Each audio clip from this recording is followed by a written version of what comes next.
la la la la la la la. Nu skal du høre om Napoleonskrigen. Hvorfor hedder det Napoleonkrigen? Fordi en af de største magter var Napoleon. Napoleon var en mand. Nej.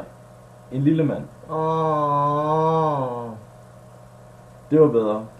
Han gik i sko med ekstra høj sål, så han så større ud.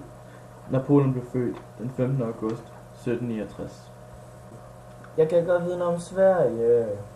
Hvem er Sverige? I starten var Sverige let nogle tøser, og lavede et neutralitetsforbund med Preussen, Danmark og Rusland. Jamen, hvad gik det der neutralitetsforbund ud på? Det betød, at de var gode venner, og så nogen stjal fra dem, ville de fortryde det. Stjæle hvad? Fra gods, såsom madvarer og materialer. Nå, nu forstår jeg. Men jeg vil godt vide noget om krig. Napoleonkrigen startede i 1793 og sluttede 1815. Sverige var med i koalitetsstyrken, og de var imod det franske kejserdømme og satellitstater. I starten var Sverige meget passiv i krigen. De havde en neutralitetsaftale med England. Var de så gode venner? De var faktisk så gode venner, at de delte underlige køreregler, som for eksempel at køre på den forkerte side af vejen. Hvordan var krigen? Sverige hjalp England mod Napoleon, og Sverige kunne heller ikke lede Danmark.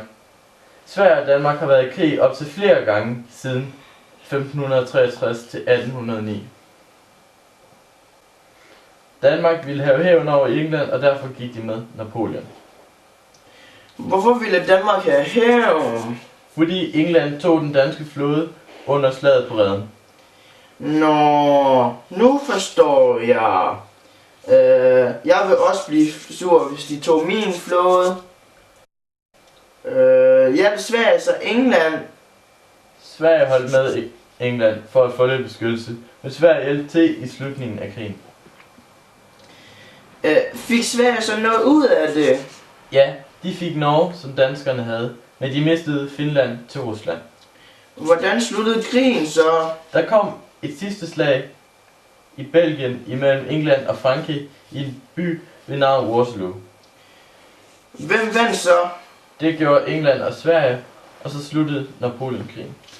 Finish him! Hvad skete der så med Napoleon? Han blev sendt til en lille ø, der hed St. Helena, og han døde i 1821. Tak, så blev de 1000 gange klogere. Det var så lidt. Skulle det være en anden gang?